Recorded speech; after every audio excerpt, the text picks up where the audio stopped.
প্রিয় দর্শক, আসসালামু আলাইকুম। পুরো দমে চলছে বিশ্বজুড়ে উত্তেজনা। প্রতিপক্ষকে 1 ইঞ্চিও ছাড় না দেওয়ার হুঁশিয়ারি দিচ্ছে পরাশক্তিরা।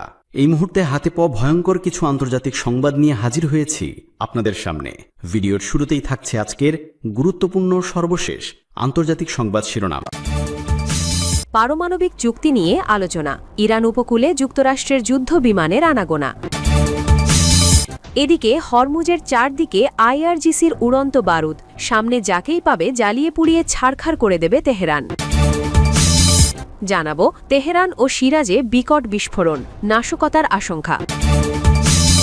আরও জানাবো ট্রাম্প ইরানকে ধ্বংস করতে পারবেন না বললেন খামেনি। অন্যদিকে দ্বিতীয় দফার পরমাণু বৈঠক শেষ, হরমুজে ইরানি মিসাইলের গর্জন। সবশেষ জানাবো পশ্চিম তীরে দখলদারত্ব নিয়ে ইসরায়েলকে 85 রাষ্ট্রের নিন্দা। শিরোনাম শুনছিলেন, এবার বিস্তারিত খবর। ইরান উপকূলে যুক্তরাষ্ট্রের যুদ্ধবিমানের আনাগোনা বেড়েছে। যুক্তরাষ্ট্র ইরান পারমাণবিক চুক্তি নিয়ে আলোচনা দ্বিতীয় দফায় গড়িয়েছে। তার মধ্যেই বিমানবাহী রণতরীর পর এবার পশ্চিম এশিয়ায় ইরান উপকূলের কাছে যুদ্ধবিমান মোতায়েন বাড়াল যুক্তরাষ্ট্রের প্রেসিডেন্ট ডোনাল্ড ট্রাম্পের প্রশাসন। অঞ্চলটিতে গত 24 ঘণ্টায় F-35, F-22 এবং F-16 মিলিয়ে 50টির বেশি যুদ্ধবিমান মোতায়েন করেছে যুক্তরাষ্ট্রের সামরিক বাহিনী। মার্কিন সংবাদ মাধ্যম অ্যাক্সিওস এ খবর জানিয়েছে। এক মার্কিন কর্মকর্তার উদ্ধৃতি দিয়ে খবরটি জানায় তারা। বেশ কিছুদিন থেকেই পশ্চিম এশিয়ায় ইরানের কাছাকাছি এলাকার সমুদ্রে নিজেদের সামরিক উপস্থিতি বাড়াচ্ছে যুক্তরাষ্ট্র। গত বছর ডিসেম্বরে ওই অঞ্চলের দিকে যাত্রা শুরু করেছিল মার্কিন বিমানবাহী যুদ্ধজাহাজ USS আব্রাহাম লিঙ্কন। এই বিমানবাহী রণতরীর সঙ্গী 3টি আর্লেবার্গ শ্রেণীর ডেস্ট্রয়ারও পশ্চিম এশিয়ার উদ্দেশ্যে রওনা দিয়েছিল। এবছর জানুয়ারির শেষ সপ্তাহ থেকেই ইরান উপকূলের কাছে সেগুলো ঘাঁটি গেড়েছে। এরপর দক্ষিণ আমেরিকা উপকূলে মোতায়েন আরেক মার্কিন বিমানবাহী যুদ্ধজাহাজ USS জেরাল্ড ফোর্ডও পশ্চিম এশিয়ার উদ্দেশ্যে রওনা দেয়। পরে ফেব্রুয়ারির প্রথম সপ্তাহে বিবিসির খবরে বলা হয়েছিল কয়েক ডজন F-15 জঙ্গি বিমান, একটি MQ-9 রিপার কমব্যাট ড্রোন এবং আরও কয়েকটি A-10C থান্ডারবোল্ট 2 গ্রাউন্ড অ্যাটাক বিমান জর্ডানের মুয়াফাক সল্টি বিমান ঘাঁটিতে পৌঁছেছে। স্যাটেলাইটে তোলা ছবিতে গাইডেড মিসাইল ডেস্ট্রয়ার জাহাজ USS ডেলবার্ট ডি ব্ল্যাকো মিশরের সুয়েজ খালের মধ্য দিয়ে ভূমধ্য সাগর থেকে লোহিত সাগরের দিকে যেতে দেখা গেছে। সেই সঙ্গে যুক্তরাষ্ট্রের নৌবাহিনীর MQ-4C ট্রাইটন নজরদারি বিমানও উপসাগরের আকাশে চক্কর দিতে দেখা গেছে। তাছাড়া ওই অঞ্চলে আগে থেকেই E-11A যোগাযোগ বিমান, P-8 পোসাইডন এবং E-3G সেন্ট্রি নজরদারি বিমানের উপস্থিতি এবং আরও কিছু গোয়েন্দা বিমান মোতায়েন থাকারও খবর পাওয়া গেছে। যুক্তরাষ্ট্রের এই শক্তি প্রদর্শনের মাঝেই ইরান পাল্টা শক্তি প্রদর্শন করেছে। হরমুজ প্রণালীতে ক্ষেপণাস্ত্র ছুড়েছে তারা। যদিও ইরানের দাবি এই ক্ষেপণাস্ত্র নিক্ষেপ নিছক পরীক্ষামূলক, তবে তেহরানের এই দাবি নিয়ে সন্দেহ আছে অনেকেরই। এই সামরিক উত্তেজনার মধ্যেই পারমাণবিক চুক্তি নিয়ে ইরানের সঙ্গে আলোচনায় চালিয়ে যাচ্ছে যুক্তরাষ্ট্র। তৃতীয় দফা আলোচনার আগে দুই পক্ষই বৈঠকে কিছু অগ্রগতি হয়েছে বলে দাবি করেছে। তবে কোনো চুক্তি হওয়ার সম্ভাবনা নিয়ে এখনও সংশয় কাটেনি। অবশেষে মরণ কামড় দিল ইরান। বন্ধ হয়ে গেল বিশ্বের সবচেয়ে গুরুত্বপূর্ণ জ্বালানি তেল পরিবহনের পথ হরমুজ প্রণালী। আমেরিকা ইরান আলোচনার মাঝে পুরোপুরি না বন্ধ হলেও সেই পথেই হাঁটতে যাচ্ছে আয়াতুল্লাহ আলী খামেনির দেশ। এর নেপথ্যে একটাই কারণ, যুদ্ধ পরিস্থিতি। ইরানে চলছে যুদ্ধের শেষ মুহূর্তের ফায়ারিং ড্রিল তথা মহড়া। হরমুজের চারদিকে এখন গোলাবর্ষণ ও সামরিক তৎপরতা। সামনে যাকেই পাবে প্রতিরোধ গড়ে তুলতে প্রস্তুত ইসলামী বিপ্লবী গার্ড বাহিনী IRGC। কেউ যদি এই মহড়ার নির্ধারিত এলাকার ধারে কাছেও আসে, তেহরান কঠোর ব্যবস্থা নেবে বলে জানিয়েছে। তেলের জন্যেই দীর্ঘদিন ধরে কৌশলগত টানাপোড়েনে রয়েছে যুক্তরাষ্ট্র ও ইরান। এখন সেই তেল পরিবহনেই বড় বাধা হয়ে দাঁড়িয়েছে তেহরান। কৌশলগতভাবে অত্যন্ত গুরুত্বপূর্ণ হরমুজ প্রণালী। মঙ্গলবার এর একটি অংশ সাময়িকভাবে বন্ধ করে দেয় ইরান। দেশটির রাষ্ট্রীয় গণমাধ্যম জানায়, ইসলামী বিপ্লবী গার্ড বাহিনীর সামরিক মহড়ার নিরাপত্তা নিশ্চিত করতেই নেওয়া হয়েছে এই পদক্ষেপ। এই সিদ্ধান্ত এসেছে এমন এক সময়ে যখন যুক্তরাষ্ট্র ও ইরান সুইজারল্যান্ডের জেনেভা শহরে ইরানের পরমাণু কর্মসূচি নিয়ে আলোচনায় বসেছে। মধ্যপ্রাচ্যের তেল সমৃদ্ধ দেশগুলোর জ্বালানি বিশ্ববাজারে পৌঁছানোর অন্যতম প্রধান সমুদ্রপথ হরমুজ প্রণালী। 2025 সালে প্রতিদিন প্রায় 1,30,00,000 ব্যারেল অপরিশোধিত তেল এই পথ দিয়ে যাতায়াত করেছে। চলতি বছরের জানুয়ারিতে মার্কিন প্রেসিডেন্ট ডোনাল্ড ট্রাম্প তেহরানকে সামরিক পদক্ষেপের হুমকি দেওয়ার পর এই প্রথম প্রণালীর কোনো অংশ বন্ধ করল ইরান। ইরান। ইরান বলছে smart control of the strait of Hormuz নামের মহড়ার অংশ হিসেবেই সাময়িক এই নিয়ন্ত্রণ আরোপ করা হয়েছে, যার লক্ষ্য অপারেশনাল প্রস্তুতি বাড়ানো ও প্রতিরোধ সক্ষমতা জোরদার করা। মহড়ার সময় গোলাবর্ষণের একটি এলাকা নির্ধারণ করা হয়েছে, যা প্রণালীতে প্রবেশপথের নৌ চলাচলের রুটের সঙ্গে আংশিকভাবে মিলে গেছে। ফলে কয়েক ঘণ্টার জন্য বাণিজ্যিক জাহাজগুলোকে ওই এলাকায় এড়িয়ে চলতে বলা হয়েছে। যুক্তরাষ্ট্রের সঙ্গে আলোচনার বিষয়ে ইরানি পররাষ্ট্রমন্ত্রী আব্বাস আরাকচি বলেছেন, গাইডিং প্রিন্সিপলস নিয়ে একটি সমঝোতা হয়েছে, তবে দ্রুত কোনো চুক্তি হবে এমন আশা করার সুযোগ নেই। উপসাগরীয় অঞ্চলে ইরান ও যুক্তরাষ্ট্রের সামরিক উপস্থিতি বাড়ায় জ্বালানি তেলের বাজার নিয়েও শঙ্কা তৈরি হয়েছে। আলোচনার শুরুতে দাম বাড়লেও পরে কিছুটা কমে আসে। বিশেষজ্ঞরা বলছেন, এই সাময়িক নিয়ন্ত্রণ বড় ধরনের ব্যাঘাত সৃষ্টি না করলেও পারস্য উপসাগরমুখী জাহাজ চলাচলে বিলম্ব ও অসুবিধা তৈরি করতে পারে। উত্তেজনাপূর্ণ পরিস্থিতির কারণে বাণিজ্যিক জাহাজগুলো ইরানের নির্দেশনা মেনে চলবে বলেই মনে করছেন অনেক বিশ্লেষক। তেহরান ও শিরাজে বিকট বিস্ফোরণ, নাশকতার আশঙ্কা। ইরানের রাজধানী তেহরান এবং দক্ষিণাঞ্চলীয় শহর শিরাজ বুধবার রহস্যজনক বিস্ফোরণ ও অগ্নিকাণ্ডে কেঁপে উঠেছে। সামাজিক যোগাযোগ মাধ্যমে ছড়িয়ে পড়া ভিডিও ফুটেজে বিভিন্ন স্থান থেকে ধোঁয়ার কুণ্ডলী উঠতে দেখা গেছে, যা নিয়ে স্থানীয় বাসিন্দা এবং আন্তর্জাতিক মহলে ব্যাপক উদ্বেগের সৃষ্টি হয়েছে। যদিও তেহরানের ঘটনাটিকে ইরান সরকার নিছক অগ্নিকাণ্ড বলে দাবি করেছে, তবে শিরাজে পাহাড়ি এলাকায় ঘটে যাওয়া বিস্ফোরণটি নিয়ে রহস্য ঘনীভূত হচ্ছে। তেহরান প্রদেশের পারান্দ নামক একটি আবাসিক এলাকার কাছে বিশাল ধোঁয়ার কুণ্ডলী দেখা গেলে স্থানীয়দের মধ্যে আতঙ্ক ছড়িয়ে পড়ে। তবে ইরানের রাষ্ট্রীয় গণমাধ্যম IRIB এক প্রতিবেদনে জানিয়েছে, এটি কোনো বড় দুর্ঘটনা বা সামরিক হামলা নয়। তাদের দাবি অনুযায়ী নদী তীরবর্তী এলাকার শুকিয়ে যাওয়া নলখাগড়ায় একদল দুষ্কৃতকারী আগুন লাগিয়ে দেওয়ায় এই পরিস্থিতির সৃষ্টি হয়েছে। ফায়ার সার্ভিস দ্রুত ঘটনাস্থলে পৌঁছে আগুন নিয়ন্ত্রণে আনে। এদিকে দক্ষিণাঞ্চলীয় শহর শিরাজের উপকণ্ঠে একটি পাহাড়ি এলাকায় শক্তিশালী বিস্ফোরণের শব্দ পাওয়া গেছে।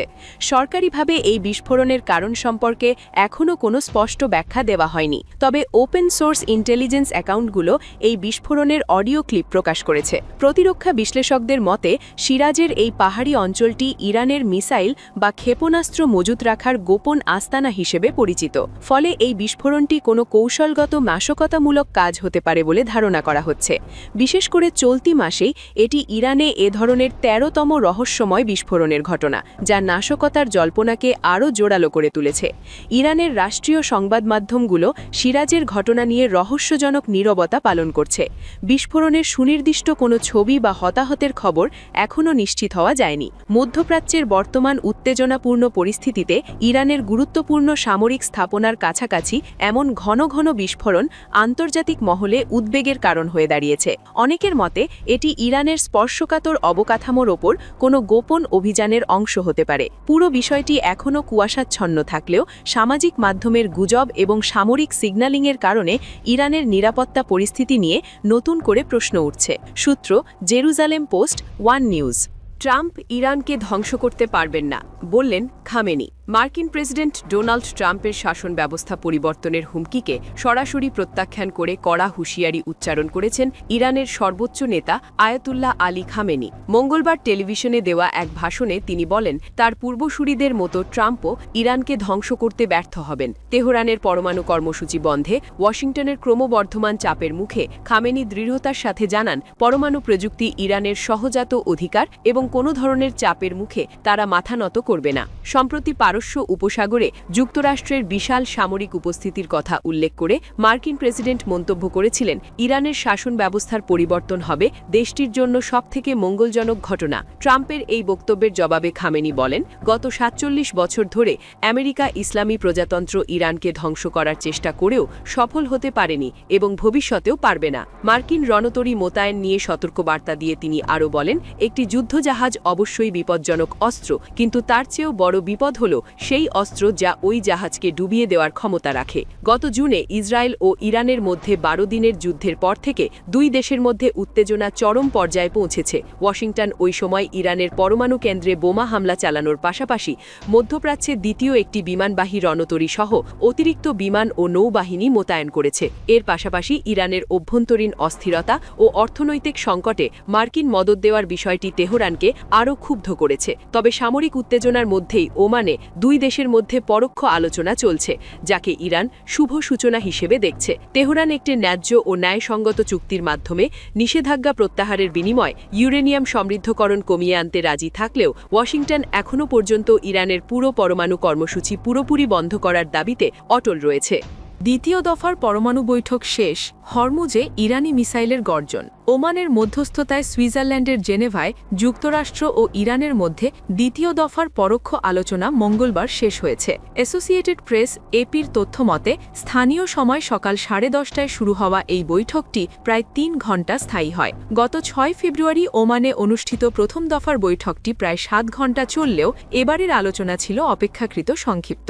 আলোচনা শেষে ইরানের পররাষ্ট্র মন্ত্রণালয়ের মুখপাত্র ইসমাইল বাঘাই স্পষ্ট করে জানিয়েছেন, পারমাণবিক ইস্যুতে যে কোনো চুক্তির অবিচ্ছেদ্য অংশ হল মার্কিন নিষেধাজ্ঞা প্রত্যাহার। তিনি বলেন, নিষেধাজ্ঞা তুলে নেওয়া ছাড়া কোনো সমঝোতা সম্ভব নয়। এর আগে রয়টার্সকে দেওয়া এক সাক্ষাৎকারে এক ইরানি কর্মকর্তা জানান, আলোচনার সাফল্য নির্ভর করছে যুক্তরাষ্ট্রের আন্তরিকতা এবং অবাস্তব দাবি থেকে ওয়াশিংটনের সরে আসার উপর।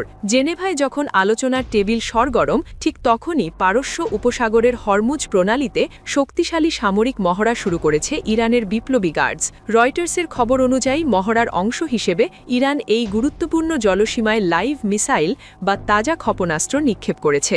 নিরাপত্তার খাতিরে মঙ্গলবার কয়েক ঘণ্টার জন্য হরমুজ প্রণালীর একাংশ বন্ধ রাখা হয়। উল্লেখ্য, বিশ্বের মোট জ্বালানি তেলের প্রায় 20% এই পথ দিয়েই পরিবাহিত হয়। মার্কিন প্রেসিডেন্ট ডোনাল্ড ট্রাম্প এয়ারফোর্স ওয়ানে সাংবাদিকদের জানান, তিনি এই আলোচনায় পরোক্ষভাবে সম্পৃক্ত রয়েছেন। তিনি সতর্ক করে দিয়ে বলেন, ইরান যদি কোনো চুক্তিতে পৌঁছতে ব্যর্থ হয় তবে তাদের কঠিন পরিণতির মুখোমুখি হতে হবে। মার্কিন সামরিক চাপ এবং B-2 বোমারু বিমানের হামলার হুমকির মুখে তেহরানকে একটি চুক্তিতে বাধ্য করাই ওয়াশিংটনের মূল লক্ষ্য বলে মনে করা হচ্ছে।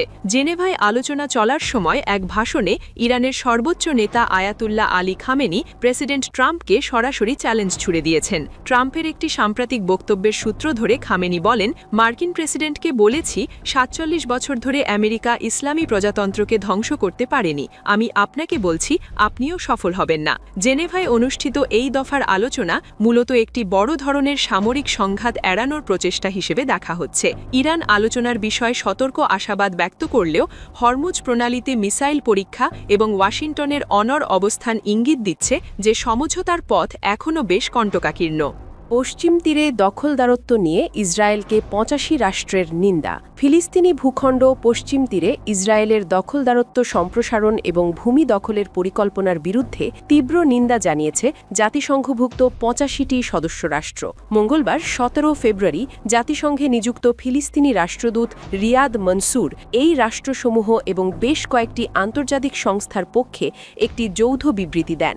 বিবৃতিতে ইসরায়েলের একতরফা সিদ্ধান্তকে আন্তর্জাতিক আইনের লঙ্ঘন হিসাবে আখ্যা দিয়ে অবিলম্বে তা বাতিলের দাবি জানানো হয়েছে। সম্প্রতি ইসরায়েল 1967 সালের পর প্রথমবারের মতো পশ্চিম তীরের এরিয়া সি অঞ্চলে ভূমি নিবন্ধনের সিদ্ধান্ত নিয়েছে। উল্লেখ্য, এই অঞ্চলটি পশ্চিম তীরের মোট ভূখণ্ডের প্রায় 60% জুড়ে বিস্তৃত। ফিলিস্তিনি রাষ্ট্রদূত সতর্ক করে বলেছেন, এ ধরনের পদক্ষেপ ওই অঞ্চলের জনতাত্ত্বিক কাঠামো ও মর্যাদা পরিবর্তনের অপচেষ্টা, যা শান্তি প্রক্রিয়ার পথে বড় বাধা। এই নিন্দা প্রস্তাবে স্বাক্ষরকারী দেশগুলোর মধ্যে রয়েছে অস্ট্রেলিয়া, কানাডা, চীন, ফ্রান্স, পাকিস্তান, রাশিয়া, দক্ষিণ কোরিয়া, সৌদি আরব, তুরস্ক ও সংযুক্ত আরব আমিরাত। এছাড়া ইউরোপীয় ইউনিয়ন এবং OICর মতো সংস্থাও এই অবস্থানের প্রতি সমর্থন জানিয়েছে। জাতিসংঘের মহাসচিব আন্তোনিও গুতেরেসও এই পরিকল্পনার বিষয়ে গভীর উদ্বেগ প্রকাশ করেছেন। তিনি হুঁশিয়ারি দিয়ে বলেছেন, ইসরায়েলের এই ভূমি নিবন্ধন পরিকল্পনা ফিলিস্তিনিদের তাদের নিজস্ব সম্পত্তি থেকে উচ্ছেদ করবে এবং পরিস্থিতিকে আরও অস্থিতিশীল করে তুলবে। সূত্র আল জাজিরা।